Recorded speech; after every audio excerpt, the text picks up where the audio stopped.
This is Caller Spade. My name is Conchita Lillian. In the blue corner, Benji Ndolo. Guys, we appreciate you guys tuning in and listening. We really appreciate our listener base. Yes. So now we are going just to shoot directly, and the first topic we're going to talk about is Gloria Orwoba. Your thoughts on Gloria's recent conversation? Nothing new there. Kenya is a third world kind of country. African men are mostly entitled. Sexual harassment is very normal. People don't understand sexual harassment policies at the workplace because they feel like, I'm an African man, we're polygamous by nature, I have money. What's the big deal if I katia a senator? That's just the attitude. Does it mean like maybe walikuwa namkatia kwa sababu kuna power to power? What's happening?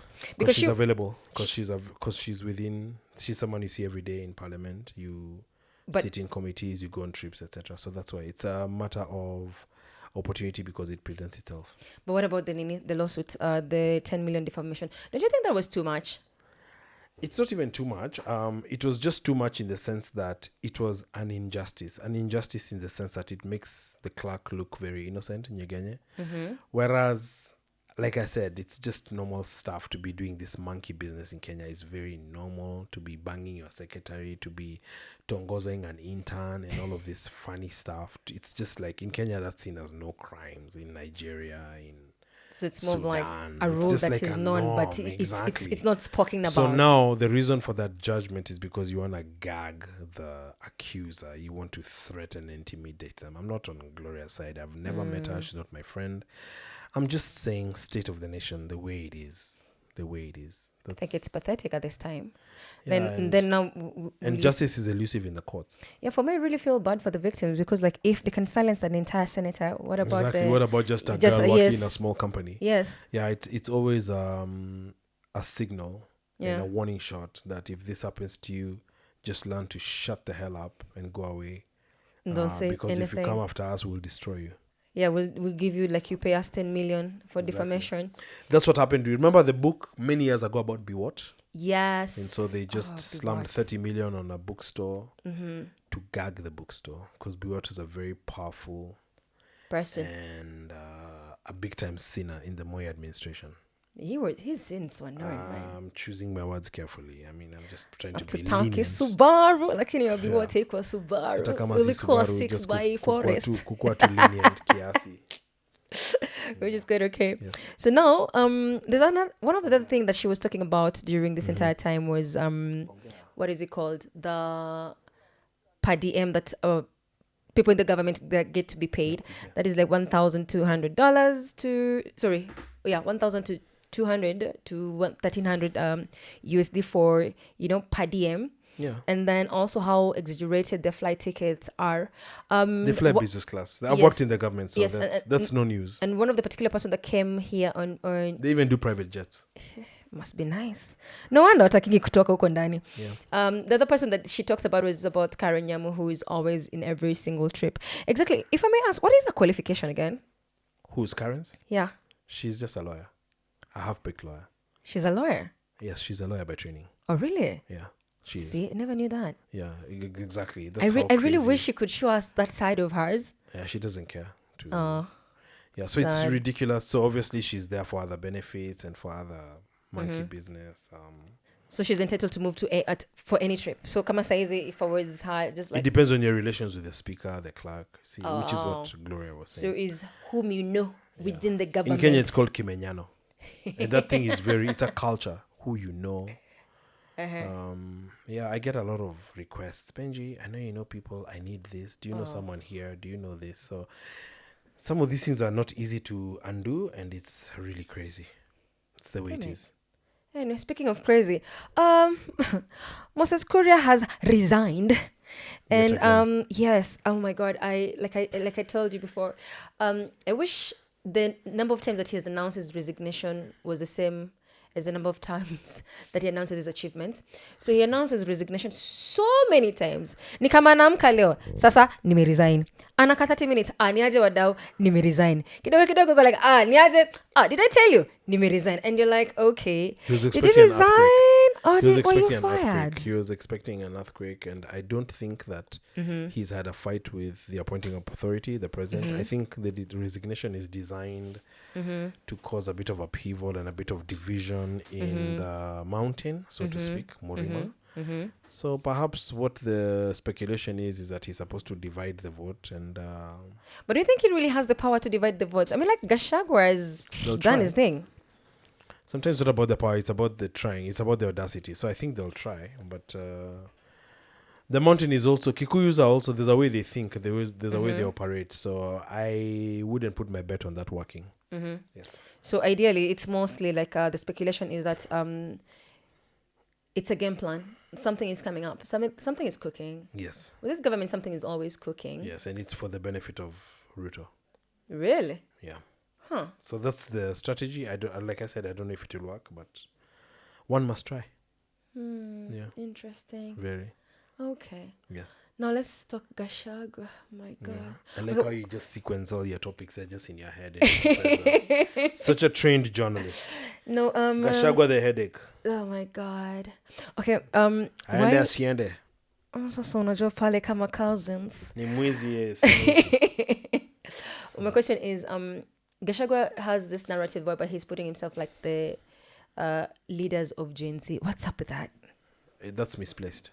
Yeah. Gachagua just understood the threat of Gen Z, tried to show up Gen Z, tried to give them moral support and help by saying the president shouldn't, kill Gen Z, shouldn't commit atrocities. But Gen Z are not his brainchild. It's not his pet. It's just something that he as a politician has seen that is big, and he's trying to be,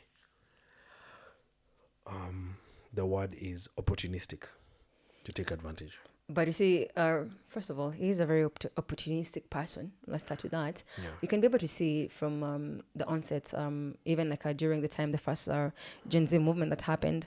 I know there are ruffles between him and the president, but for me, it's more of like, I will say it again. Wrangles, yeah. Yeah, Gachagua is just a businessman. And the fact that his business partner betrayed him, it's more of And like he says that all the time. Yeah. Pure nitakuonyesha. Yeah. Unaona, Revenge. of which it doesn't make sense kwa sababu unajua hapa hivi he's really trying to take that ni mimi, but in real sense, Well, he's done a good job keeping the government on toes, which is right, for sure, which is okay. I like the fact that at least America kila mtu, everyone in the government is on their toes. Leaders always get people lying to them, so now because he's shown his muscle, and his muscle is quite there, it's quite significant. You can see he's rippling waves all the way out, even in the US. So his sycophants, what they'll do, they'll convince him that he has to be the candidate, and that's a major mistake. I don't think Gachagua should run for the presidency. Yeah, but they'll convince him, or they'll lie to him that he can't. Let him not run for the presidency. Yeah, that's how we lose catastrophic mistake. Yes, because to be quite honest, he's not the ideal choice. Reason being, he was in the same government when things were being done to us, and he didn't say anything until now. Later on, when you're likosana, now all of a sudden he's the messiah. And as I was explaining earlier, sometimes you can't say anything. There's something called collective responsibility. So the most honorable thing to do always is just to resign quickly. But two things: A, in Kenya we don't usually just go quickly to the most honorable thing. We're still evolving. And B, the president is a very micromanaging, hands-on type A personality leader. So you kind of never really always want to cross his path, as you saw with the former deputy president. The consequences can be catastrophic. Yes, but okay. It's the first time a deputy president has actually been impeached and removed from office. And that doesn't make sense, because we knew during the current president's time, when he was a deputy president, he had a lot of issues with the previous, with Uhuru, but there's no day that he was impeached. True, but it was also a bit of a fallacy. I hate to say this on air. It was also a bit of a fallacy because ultimately they were always together. That's a long story that I can't go into on air. And that's how come one was able to pass on power to the other. Yeah. So you're saying it wasn't... But our people don't really read. So if they would read, and this stuff is kind of just all over, it's Nani is the one who gave a very good analogy and brief in the newspapers of exactly what happened. Who? And Kindiki, the current deputy president, yes, who's a lawyer. Yeah, so that's the way it is. But now he has already switched tunes. Is currently like the as people call him, the yes man, which I don't think it's a good thing. He was always the yes man because he's a very loyal and astute follower of the president. So remember he was his lawyer at The Hague. Oh yeah, sometimes you forget The Hague. Thing needs to be living in the president now was looking head. for loyalty. Even when they found Gachagua, Gachagua just had a lot of resources, and I think we've canvassed on this issue. Yes, before we did. Yeah, the previous episode. In this show, in a previous episode. But most of the popular support was for Senator Kindiki then at the time, and so.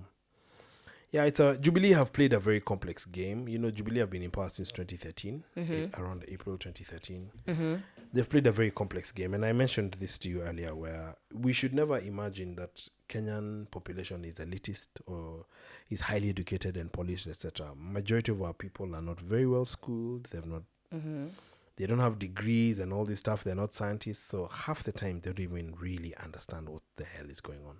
Speaking of education. And it's very sad. It is very sad. Speaking of education, we're going to take a short commercial break. And then when you're back, more on Call Us We'll talk about ghost schools. Yes. My goodness. Scandals.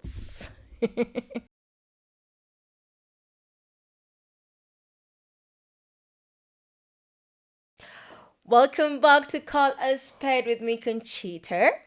In the blue corner, Benji Ndolo. Nakwambia Benji, sawa watu wa iPhone. So nipige picha alafu nizipate after 5 working days. Hata tu ni kazi tu ndio najaribu kumanage teams, niko na people in the field. I know. Yes. So before the break, we were speaking about scandals. And there's been a little bit of, not a little bit, there's a lot of scandal currently happening in the education sector. If I may just read this, Attorney General, Auditor General, yes. Tumeongea Attorney General mara mingi sana AG Muturi. I know. So, Auditor General reveals public schools were underfunded by 117 billion between 2021 and 2024. She reveals that, shockingly, ghost schools received 16.6 billion. Secondary schools got 71 billion less. Junior secondary school, 39.9 billion. And primary schools, 14 billion.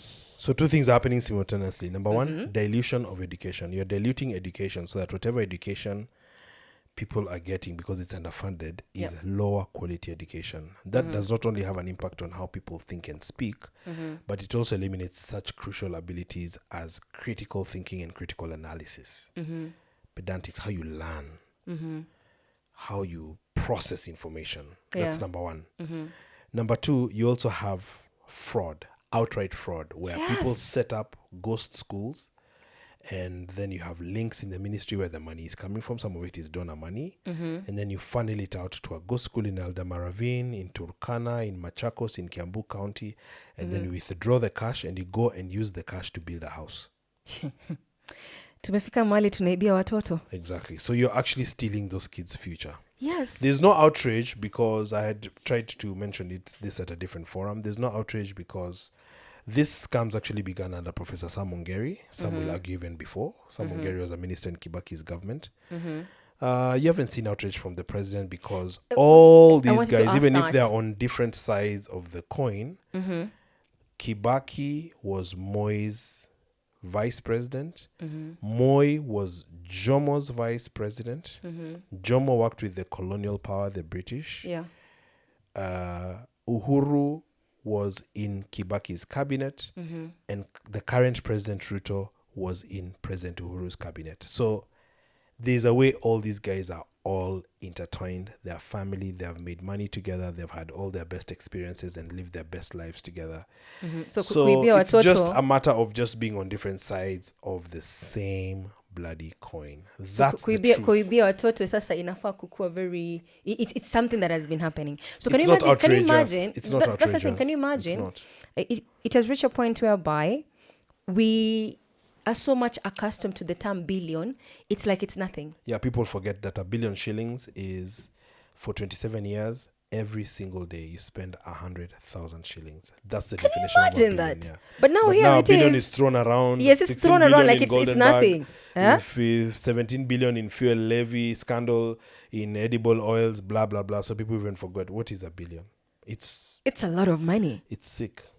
It is a lot of money. And then now here we are. We have people like HELB. And in a poor country. Exactly. People like HELB are saying that over 163,000 students in public universities and TVET missed out on HELB loans after the agency ran out of funds.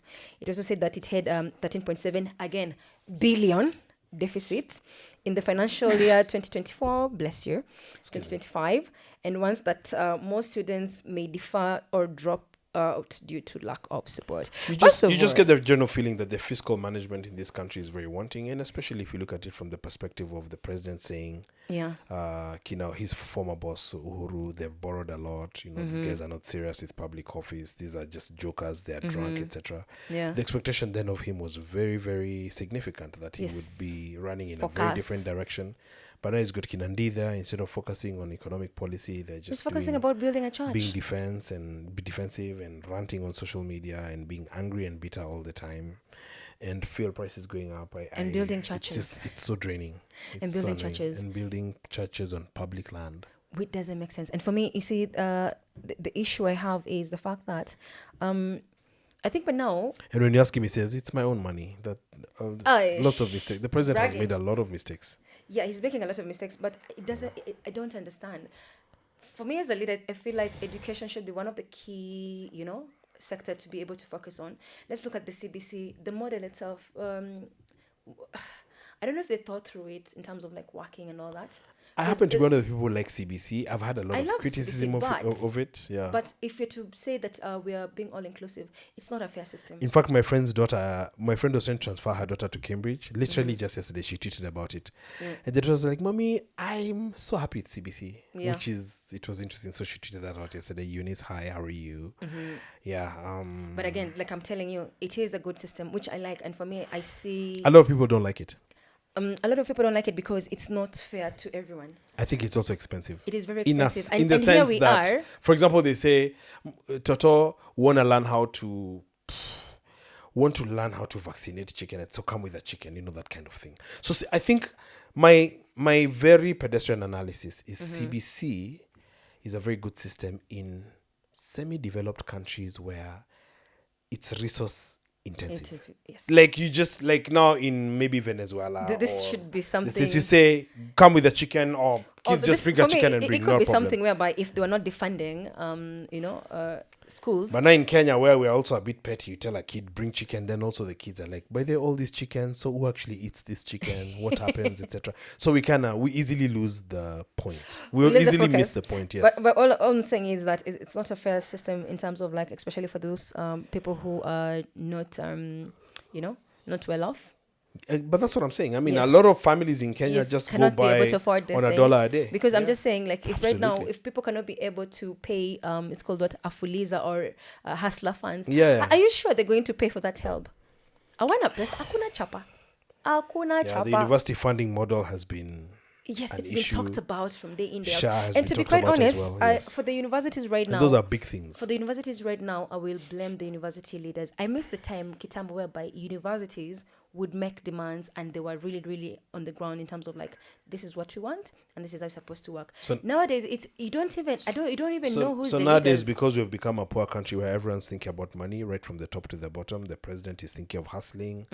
The house help is thinking of hustling. The border person. So nowadays, things are very different from the 80s because the university leaders are just obviously easily compromised. You just call them. Very, very. Be like, okay, you guys just call your people. Here's a car. Here's some money. Here's this. Finished. And that's it. And like we become that cheap. Before, but you see, before people are different. So if you call a university leader before, you'd have to kill him. Yeah. He's like, who told you I want a car? I'm a university leader. What do I need a car for? But nowadays, somebody who's unemployed, soft life, somebody who is married, somebody who is single, somebody who hasn't graduated, somebody who is a graduate and a postgraduate, they're all looking for only one thing, money. Yes. They want soft because life. you don't have money. Yeah. Before there used to be money. So you could not be telling me that. So people would we used to have money in and our also pockets. we had people who had money and others who didn't have money, and it was just fine. You could just be a teacher on a lowly salary and your neighbor is a big businessman and it's just fine. But now everybody wants to have a Range Rover. So we also have very deep society. I say this all the time on podcasts. We have a very deep problem of even kids want money nowadays. Yes. Kids, literally. Yes. It's scary. It's about financial intelligence. Actually, I give this example a lot. I was at one of the malls, one of the leading malls the other day, Conchita, and just a random dude was just talking. And he was there with his 4 kids, and he says they left church on a Sunday, and there's so much advertising, and there's so much openness, and there's so much media and phones. Yeah. And one of the kids just screamed and looked at a billboard. He's like, "Daddy, look, we want KFC." So, the kids are before you couldn't really tell your dad that. Yes. And then he said, he just made a U-turn and they went to KFC, and he told me, "Benji, sometimes I just shudder to imagine, what if you can't afford it. the KFC. And there's a lot of people who can't afford it. And exactly. We can't act like we've not been and in even such your situation. kids start thinking you're a bad parent because you don't even buy us KFC like the other kids in school. What are you talking about? Yeah, so there's a lot of peer pressure. There's a lot of societal pressure. There's a lot of new media pressure. Kids are on Instagram. Yes. Nowadays you'd be out playing. You don't really know what's happening in New York. So these kids now, they're doing dances and doing Roblox, which they play online with their counterparts in Brazil. Yes. Oh my God. So you can imagine if your kid is just in Gachie eating sweet potato and they just feel like my mom is not a good person. It's a really, really tough time. It is a really tough time. Conchita, it's a really tough time. I know. Tell me about it. And you had, for the last example, you had some girl at the Ministry of Lands, a secretary, even a guy. Remember the guy who used to fly all over the place? And his salary was 172,000, and then it's taxed. And she had bought 18 apartments, and she's just a mid-level manager. And she got transferred, and she went to court and sued whoever transferred her. Yes. And she was returned to her former position. And she has 18 apartments. Brought to you proudly. So they just talk about corruption. But, here it is in the real sense with its claws and vampire teeth. But what do you think of this idea of the HELB now wanting to access the KRA and NTSA data to track loan defaulters? It's an overreach. All of those things are overreach. Because the thing that is some beneficiaries have bought cars but are still not repaying their student loans. There's the predatory nature of government is something that really bothers me, because you don't think of always just excavating the cake. You have to think of how to bake a bigger cake and how to create more opportunity for. You just don't think in terms of taxation. Yes. No state or no nation was ever improved by taxation and overtaxation. It's like trying to pull yourself out of a hole with your bootstraps. It can never happen. You have to have interventions that create opportunity that then create revenues from which you can tax. So the whole thing of just taxing is very short, is very myopic, and it's very shallow. It doesn't see far. I watched the entire TikTok of this guy whereby he was at one of the park with elders from different generations, male, and was explaining exactly why we have a problem with the current, the current government. Yeah. And one of the key things that he was talking about is in terms of like, we have a government that, it's not, you give it something, a responsibility, they're not accounting for it. And then you start asking for accountability. They want to say what, for example, he didn't use those words exactly, but I'm just saying exactly. Then Coach says, don't shoot Congo. Yes. So for me, my issue is for the president, the fact that he's not even looking into this matter of education and he's just keeping quiet and just goes on a rant. What kind of a leader is that? I don't really want to talk about the president, Conchita. I think we've given him some power. There's too much talk about Kasongo, about what. I know. So now I've advised these people to just follow the constitution, and I get this question all the time, and it can be so tiring. I know. So now the MPs are demanding answers over still on the education, over the 66 billion owed to private universities, and they say that the figures from the university funds are conflicting and confusing. And I've asked for fresh reports. And universities like Moi University are collapsing every day. Yes. Moi University used to be an amazing... A leading institution. The Nairobi. Nowadays it's just Nairobi University. Yeah, is it even relevant? The country needs a complete remake. A complete reimagination. But if this our leaders who are out here talking trash, talking shit 24/7, how... We're trying to get them like to be... Can we recall how good do you think Maraga is? Huh? How good do you think Maraga is? If I'm to be honest, I think Maraga would have made a good president. But as someone who is into business, my first question would be: how can we trust you with the government funds for you to be able to grow it? If at your age where you are right now, you can't even afford a certain amount of money. So business-wise, makes me questionable. I mean, like Kenya is Kenya. It is Gachagua was correct. It is a company at the end of the day. So we need to know what our money is doing. So are you going to be like Ruto, whereby unaiba? Sorry, si unaiba. Yeah. Unachukua kwa sababu hatujaona akiiba. You take it, and then now from there you come to this other side, and you're just like giving a false explanation. So for me, Maraga, I would have voted for him. He was my first choice of voting, but I'm looking at his financial capabilities and his financial decisions and his financials currently. And I'm like, nah, you cannot tell me you're this old at this age and una two savings when you unaweza tumia ku manage country. Like how much? He was excited that he got 500,000 within 2 days. He's just humble.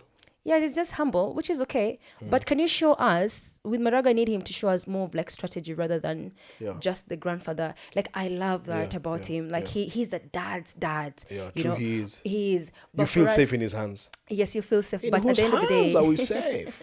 But at the end of the day, it's for me, it's more of like, what is the strategy for you to run this, cartels? Because, my God, out of town. This one requires a cartel. And for you to deal with the cartels, you have to be a madman. Or a mad woman. To run Nairobi, I say that all the time. Yes, you have to be like Miguna. You have to be you have to be Miguna would run cartels out of Kenya. Speaking of Miguna, it would be dramatic. Let's discuss Miguna's interview. It would be dramatic. Let's discuss Miguna's interview. Your thoughts? I saw him years ago. Did you see his latest interview? Yeah, I did. Mm-hmm. It was Your crazy. Thoughts? It was intense. It was against Matiang'i and a lot of all these guys, and he holds no prisoners, and he doesn't get sued. You do not want to sue Miguna. That's the thing for me. you can't sue Miguna. Come on, don't be silly. He's a lawyer. Miguna will wipe the floor with you every day. So even presidents avoid him. Someone told me that in Kenya, if you don't even when Matiang'i was speaking, and Matiang'i is a tough guy. Cabinet ministers used to avoid Matiang'i. Yes, you don't want to meet Matiang'i in a corridor. Yes. And even he was just careful. Like, you don't know Miguna is. Have you met Miguna personally? No, I haven't. But he's I've seen 6'8". him. His seen how his head is like that though. He's a big, loud man. I've seen how he speaks, and some of his points are really, really valid. The other one is more. For me, it's more like I don't know. He did try running for the presidency before. I think he ran for governor. Nairobi. Oh, it was governor. Yes. Hey, Miguna is intense. From his, he had valid points. Miguna last had a public service. Then Mudhaura, do you know what is a prime minister? That Raila Odinga is not a subject of the president. Con man. The con man is at par. With President Kibaki. Keyword. Who is illegitimate. And Larry Omanales, he's telling Larry Mado on his own show. Oh, Miguna is impossible. Miguna, this is my show. Larry Omanales, let me finish. My words are more important at this point. I have a point. Ruto is unsalvageable. Do you understand what I mean? That he cannot change. Shout out to you, Miguna. Yeah. You better listen to this show. Because here we call a spade a spade. Because we call a spade a spade. One day, we'll all be arrested. I think so. How will you live here alive? What I liked about his interview is the fact that he stood on ground. He wasn't allowing to be bullied by the media space. And it was a long night for Ayub. It was a very long night, of which I found him very, very interesting. Ayub, your question is ridiculous. I've never faced such a question from a member of the media. You are out of order. You are not well trained. Hey, Miguna, he carries no. Matiang'i blew up my house. You'd think it was blown up, but with an Air Force fighter jet. For him and Matiang'i, theirs is personal. Theirs goes a long way. Yeah, Miguna can fight you in public. Yes, those are some of the things where you're just like, okay, you guys, Did how you he see showed the his picture? passports. Did you see his picture when he was being removed? And then this guy who was looking at him like he had seen like an alien. Do you see that picture went viral? I'll try and find it and send it to you. For me, it's how he this showed guy was just looking at Miguna like he's never seen anything like this. I mean, he was... Between him and Miguna, there was a glass, and this guy was almost going through the glass. I must find that picture. In fact, let me just Google it now and find it and send it to you. I like the fact that he showed his passport and he was like, nah. So with Miguna, is always like a counter check. You know, True. Yes. You say this, let's prove it on this other side. So with him also, I like the fact that he also calls it a spade. So now here we have Matiang'i. So it's been a week of interviews, you know. So we have Matiang'i who had done the interview prior. And one thing I'll say about Matiang'i is, but if I was to choose between Matiang'i and Gachagua, I'll choose Matiang'i. I said it. I'm calling a spade. Because let me tell you, that guy, we need a crazy... But people say Matiang'i is kind of... A dictator? No, like he's there's no difference between him and the president and Ruto. Really? Yeah. I think he has more of empathy than, look at when he was he's more of a doer. He's more of a doer. And we need a doer right now. Yeah. It's like being told to choose between two devils. Unaangalia ni moto ya nani ndio kali kushinda moto ile mwingine maiji. Hapa hivi nachomwa na petrol na pale nachomwa na kamaji kana nyunyuziwa. Acha niende penye nachomwa kuna maji. You understand? So you kind of look at... I'm sorry. At this point, tunaangalia who is a better devil. Not the fact that we need a devil, don't get me wrong. But if you're to be realistic, we need money in our pockets. We need a leader who is a doer. We need someone who doesn't pretend he's a saint. And that person is Matiang'i? If you're to choose between Matiang'i and Gachagua, yes.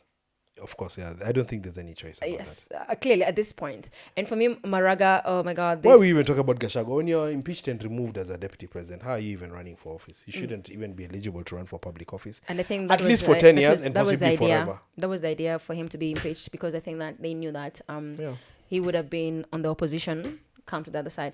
But anyway, Maraga, I think he did really, really well. When it comes his interview with Yvonne was good. It was really, really good. You can tell. You think he did well as CJ?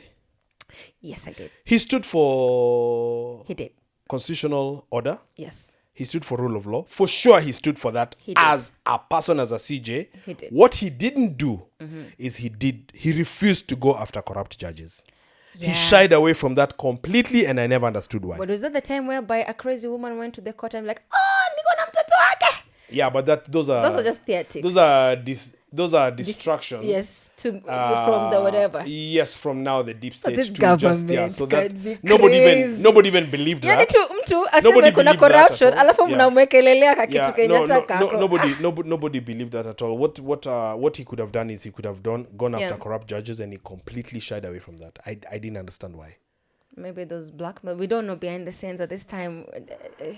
Kuna so many things. We're just discovering what goes on behind the scenes when these guys initwaje wakikosana. And as a citizen, I am here for that.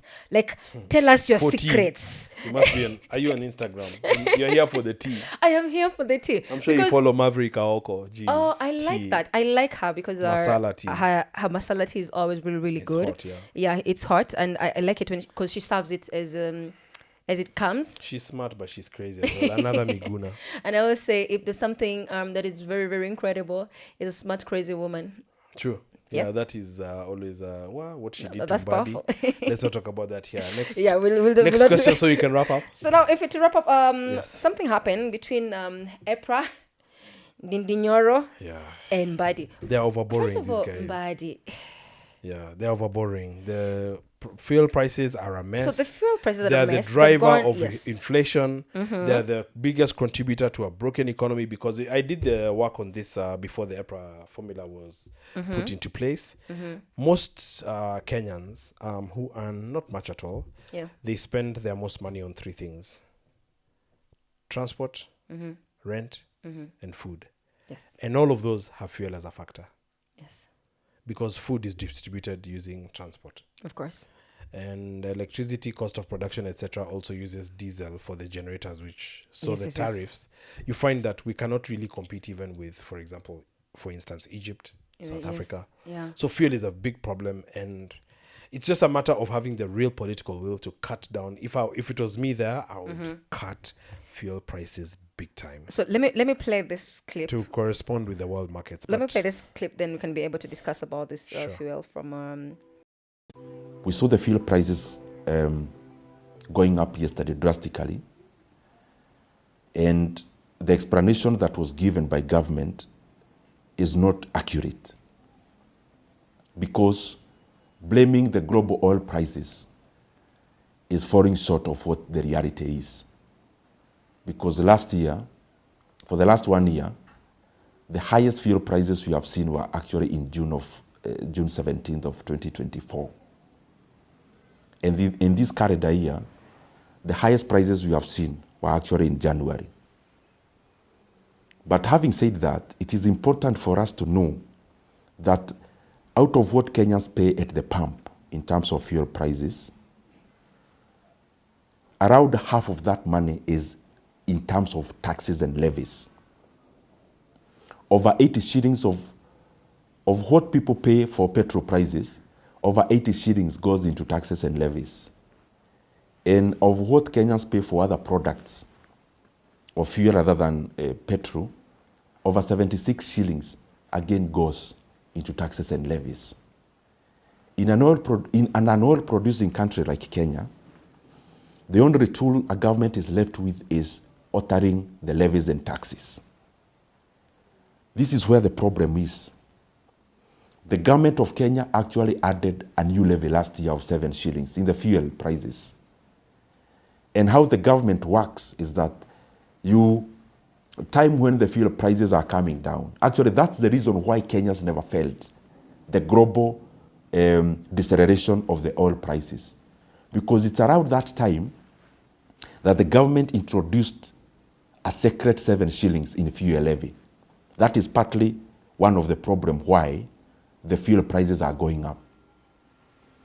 But the more unfortunate bit is that this year, the government has taken that 7 shillings, taken to the banks as security, and then they have taken a loan of 175 billion shillings. This money is not reflecting in the government books as a debt. And therefore, it can only pass as an illegal debt. Okay, Benji. So the government used fuel levy as security for a secret loan of 175 billion, and this is according to MP Ndindi Nyoro, which explains the hike in the fuel pricing. So now we were looking at the current pricing in East Africa. So you find that Kenya has the most expensive so far, whereby the petrol is 186, diesel is 172. In Uganda, petrol is 182, diesel is 170. In Rwanda, petrol is 163, diesel is 159. In Tanzania, petrol is 143, diesel is 137. In Ethiopia, the petrol is 116 and diesel 110. Hii nini tuko nayo hii Kenya? Nini yenye tuna produce mashida? Maybe this new loan, what is it? What is it about? It's reckless borrowing, it's reckless expenditure, it's borrowing and looting, it's mismanagement of the economy, it is corruption, it is disrespect, it is anarchy. And these are some of the biggest contributors to the government being unpopular. And rather than the government kind of thinking how they can change tact and how they can pivot, it's just the government digging in and continuing to dig itself into a hole. And by and large, to sell the children's future. The so-called children that they keep talking about, our children. It's really... It's hard. I don't want to say much, but we completely derailed since 2013. I'm sorry. Yeah. There's no growth. The growth is just for the political class. Yeah, I mean, and there's no... It's not about growth on paper. People feel when the economy is performing well. Yes. You don't have to tell people. There are so many indicators. You don't have to tell. You don't have to announce. They tell you that the country was broke and now there is hope. And as long as people are hopeless and angry, you cannot... And that's why for me, I like... You cannot talk your way out of it. That's what I like, what Kina Trump are doing for their own country. They're like, no. American first. You know, like the Dodge is there, like this is West. And where the Dems went wrong, the Democrats went wrong was, yes, the economy was growing, but people were also hurting because of inflation. So they tried to downplay the inflation, like, don't worry about that. Like, it's okay. How do you tell someone how to feel? They're telling you, I'm hungry. Know. You're like, no, Gen Z, don't be hungry. You're not hungry. Utakula nyama next week. Funga maskio. Usisikie njaa. Umbwa sana. Unfortunately, that's all the time that we have for today. Oh man, we've had a good time. We had some technical issues. Thanks to you guys for listening and tuning in. We're going to start going live soon. Conchi, I like your energy, your focus, your motivation. Thank you. We want to make this a big show. Thanks guys for tuning in. Call a spade a spade is all about calling it as it is, not trying to minimize issues and to, diminish the impact of bad governance in this beautiful, awesome effing country. Thank you and see you next time. Remember to follow us on all our social media My platforms. Twitter is That at is Benjindolo. At Benjindolo everywhere. TikTok, Facebook, Twitter, which is now called X. What is that? Good night. Good night. And good luck.